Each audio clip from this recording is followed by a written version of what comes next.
We're joined today by Luke Cox, CEO of Green Technology Metals. Luke, thanks for your time. Thanks for having me. Been listed 2 years, very clear strategy on listing, focused on lithium in Canada. What was the strategy you brought to market, and importantly, how well do you think you've executed that strategy? Yeah, it was always, as I know, when I come to the Southwest Connect conference, I know that's the anniversary date. So yeah, this is year 2. So we listed on the ASX. We IPO'd. We picked up our initial assets. So it was just three projects up there in Ontario. Now we've got 10, so we've expanded to 10 projects. But within that portfolio, we really steamed full steam ahead with the Seymour project. Now that's just north of a place called Thunder Bay. And really the strategy has always been, let's get that first mine up and running. Let's keep it simple, a straight DMS, get first concentrate, and be the first producer in Ontario. So once we complete our stage 1, we move on to stage 2, and that's really to build a lithium processing plant in Thunder Bay. Then stage 3 is really the long-term supply. So we have a second project called Root. Now Root is shaping up quite nicely. We just released an updated MRE. We started off with 0 at Root, and now we've got nearly 14 million tonnes. So yeah, things are looking good on the resource base as well. And we're not going to stop exploring, but that's always going to continue. So multiple work streams. Let's get Seymour up and running. Let's get the processing plant in Thunder Bay up and running, and then maintain those facilities with a long-term feed source. So strategy hasn't changed, but yeah, that's all been achieved in the last 2 years. And probably just with that, at the Seymour project, we've been working very hard there. We've been keeping our heads down. We're converting our exploration claims into mining leases. We've already delivered our project definition, which is a document that goes out to the government, and they start talking about the environmental impact assessment. So that's been done. And also a big ticket item is First Nation engagement. So, reaching out to the First Nation groups on the area and the land that we work on, and bring them along that journey as well, because there is going to be financial and jobs and everything, all the above is open to get them to engage in the Seymour project. When we sat here 2 years ago, the eye was firmly on production. You were getting permitting in place, you were getting all the things needed to bring the project into production. How important was that focus early? Oh, absolutely. So I've been in this game a while now, so when we kicked off the drill rigs, we kicked off permitting, because there's actually a minimum of 3 years. You can't compress that, right? So when we started the project up, we already had 1 year of baselining done. In our first year, we did the second, and now we're just finishing up the third year. So that's baselining done. We're now moving full stream into permitting, but in line with permitting, you start going into Indigenous engagement. So what it's called over there in Canada is like an impact benefit agreement for the community where you're working. So that's talking about certain engagement, financial gain, but also they're talking about jobs, right? They want to be involved in the project. It's in their backyard. They see a future.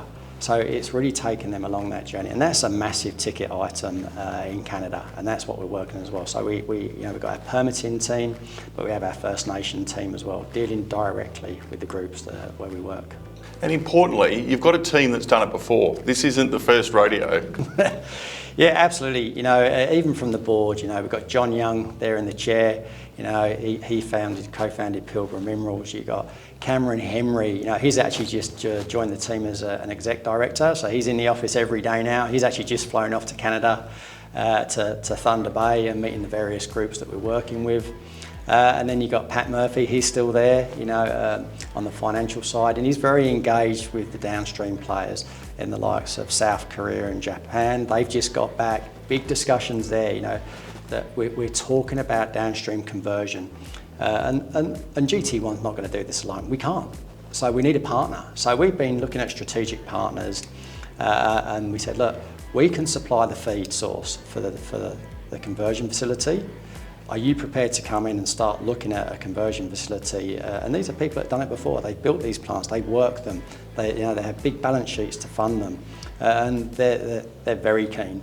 But also what that means is if we get the strategic in, then you get the government funding as well. So the government funding, 1.5 billion for the Strategic Innovation Fund in Ontario. They're looking to build a hydroxide plant as well. So there's been numerous discussions there. One thing the government are waiting for, and strategics, is our scoping study. So scoping studies coming out in November. So all the pieces that we've been working on for the last 2 years are about to fall into place, and that builds the vertical integration in Ontario. Where to from here? You've got the strategy, you've been following a strategy. What are the next things that investors should focus on? Yeah, as I say, the big ticket item now in November is the scoping study, and that pulls the whole strategy together. So in that scoping study, there'll be two components. First of all, you'll see the value of us just starting up the Seymour project and creating a concentrate. And that's a big ticket item.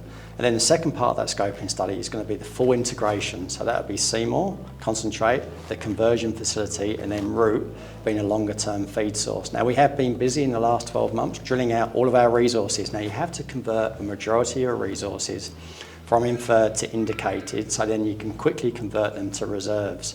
So that's something, we've been busy in infill drilling, and great success up at root. The rigs have just started up 2 days ago at Seymour, so everything's spinning right now, and we've had a big exploration season as well. So this isn't just about the next 5 years, this is about the next 50 years.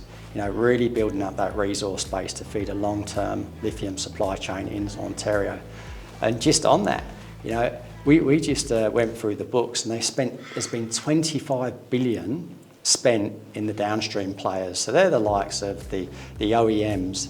They've invested into car manufacturing in Ontario. Then you have the battery manufacturers. They're building their plants right now in Ontario. And then Umicore just sent out 2.5 billion, I think it was, for a new project in Ontario. None of them have feed. So the government's like, right, come on guys, let's get these mines up and running. We need Ontario, made in Ontario feed sources, feeding into the cathode active material, feeding into the batteries that will build the cars, and then there you go. There's a match made in heaven, if you like. We're seeing a lot of M&A in the lithium space. We're seeing M&A all the way now down to exploration. What are you seeing? What are you hearing? And what's your view on M&A, particularly where it relates to your company? Yeah, so if I start with my company, there is so much more in the bag, right? Don't give up now, don't sell out, right? Let's get this full lithium supply chain. So from the open pits to concentrates into chemicals, the NPV is so much bigger as a combined package that a future valuation for GT1 is huge. So that's right.